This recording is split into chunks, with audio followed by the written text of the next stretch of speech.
It's raining outside. This is not good.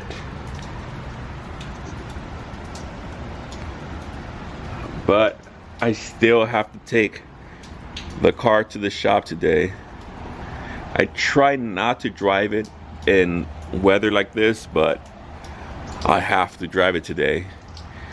Just because I'm gonna be getting the car retuned in about a week from now. So there's a couple things that have to be done to the car. I think we have to add a couple ground wires. And another thing is I'm gonna be going with the water meth injection kit. So we have to get that all buttoned up and installed today. So when Nelson comes and tunes the car, it's ready to go. And it looks like it's gonna be raining pretty much all the way till next week. So I don't really have a choice. So I have to take the car today. Even the day I get the car tuned, it might be raining. So, like I said, I hate driving the car in the rain, but I have no choice. So wish me luck. Cross my fingers.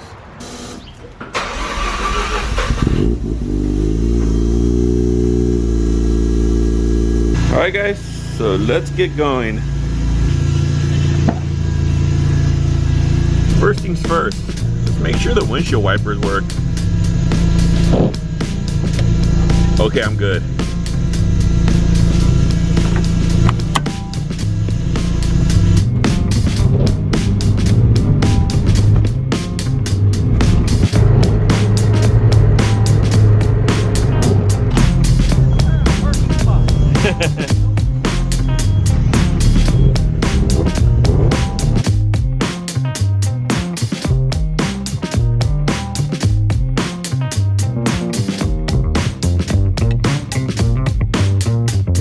This, Louis, was this a what's it called, a complete rebuild?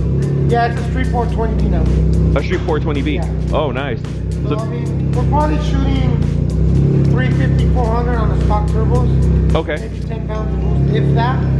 Okay. Probably gonna make it at like 8 pounds or 7 pounds. You don't need much on this anything. This is sand rail. Yeah, the rail itself weighs 900 pounds. Oh. Yeah, with the engine, I think total weight is like 1,500 pounds. That's crazy. Yeah. That's gonna be nuts right here. Yeah, and then the owner's like 80 years old. So that's more than enough power for him. Oh yeah. So this was gonna be on the dyno pretty soon. So hopefully we catch a couple, some glimpse on this one. Go forward.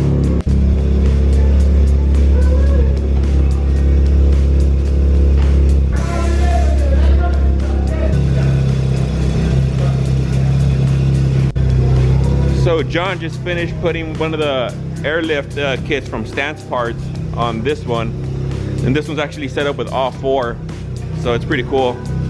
And then look at where you put the switch on this one. It's right there, right under the e-brake.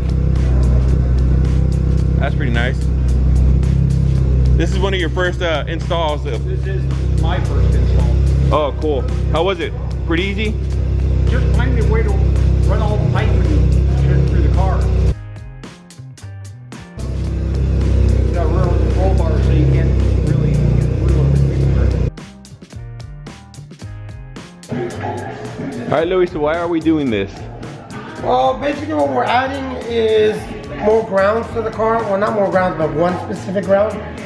These cars, of course, like everybody knows, the battery's in the front. Once you relocate the battery and put it in the back,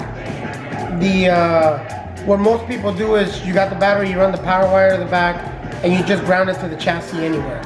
Which works, gets the car started and everything, but what you're supposed to do is you're supposed to add a ground wire from the battery all the way to the engine itself.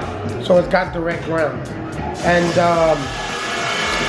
I really don't know how to explain it. We took a class for wiring, and it's one of those things where they explain it, and it's kind of like it forms some type of force field, or because the force field makes a noise when it's on. Or shielding or whatever, where you get rid of all the interference and the noise, and everything just runs a lot cleaner and smoother. So that's one of the things we have to do, and after this, then we're gonna move on to installing the AEM water meth kit. Then after that is we're gonna hit the dyno. Let's see how much more power we can make.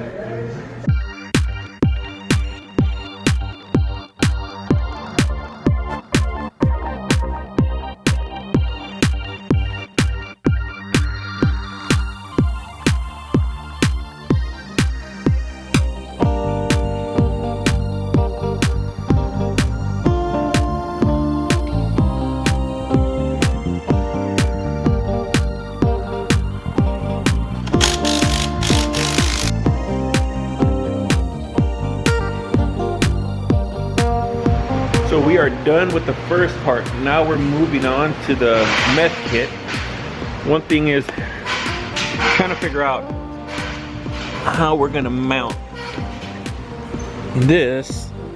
I think we're gonna go here, just because it's the only place we really have. We can't put it there, it doesn't fit. We don't want to angle it, and I really don't want to put it on the other side of this bar, so I think we're just gonna put it here for now. And here's the rest of the stuff right here. We got the pump, we got the boost juice. We have this gauge which is connected to a sensor, that way we're able to monitor the flow.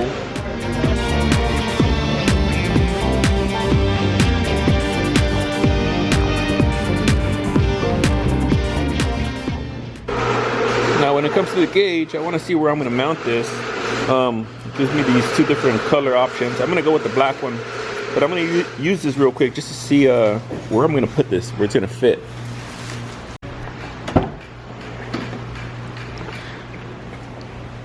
So I think the placement I'm going to choose is going to be right here on this side.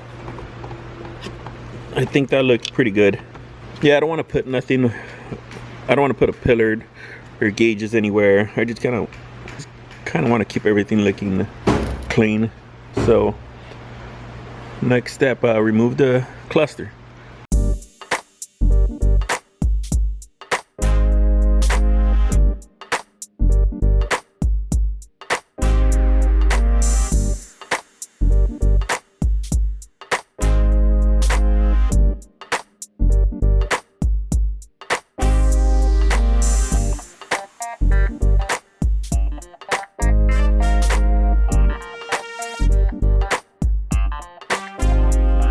Now the drilling begins. Let's see, we're gonna put that somewhere right there.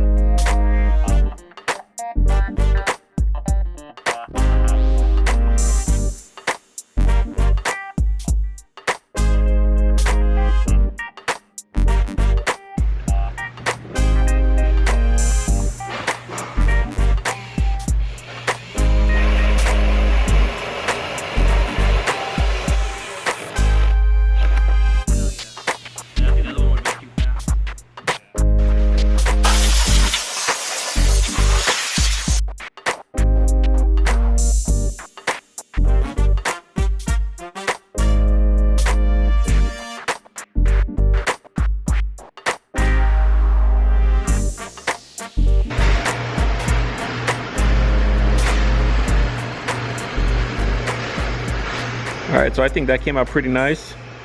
Okay, we got the gauge installed. Pancho's working on installing the reservoir. And then Louis checking up the setup for the sensor. So this is a sensor we have to install that he has right there. And how does that work? Basically, it's a flow sensor. So wide open throttle, since we're using ethanol to or boost juice to increase the horsepower, we want to make it as safe as possible, meaning if we have an issue with pump failing or the nozzle getting clogged or a line busting or something like that, the computer doesn't know that it's not getting ethanol, so it's still going to run aggressive timing and higher boost levels. Yeah. So what this does is, if it sees any change in flow, it'll automatically send a signal to the ECU saying, hey, we don't have ethanol, or we only have this much pressure or this much flow. Bring the boost down, bring the timing back.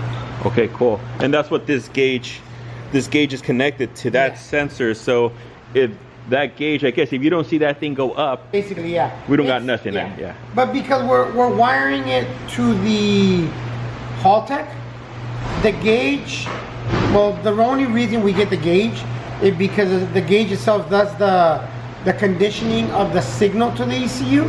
Okay. Because that's the only reason we're getting the gauge, not because we need to see it.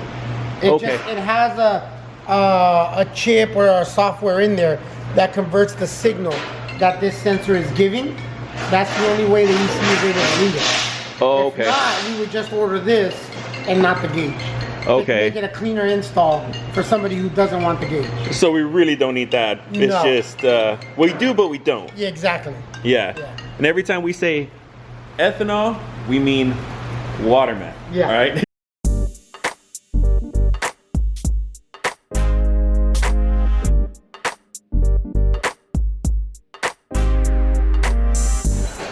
Okay, so we're already done drilling the hose for the reservoir. Now it's time to install the pump, which he already installed. So now we're just gonna start running the hoses from the pump to the reservoir.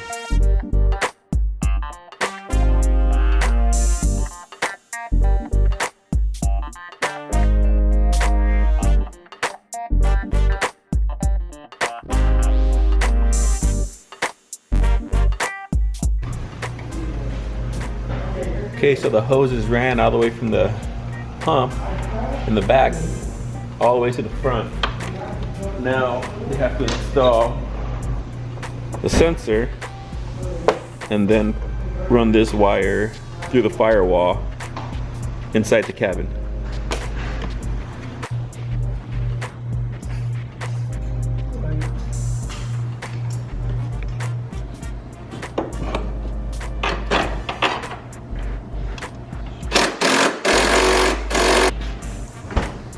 All right, so this part is done. We got the connection right there. We got the sensor up there. All there is left to do is just start running the harness and plug everything into the dash and the controller, and we're all done. So now the harness has been made. Pancho is running the wires through the firewall from the driver's side to the passenger side. So all there is to do is plug everything in.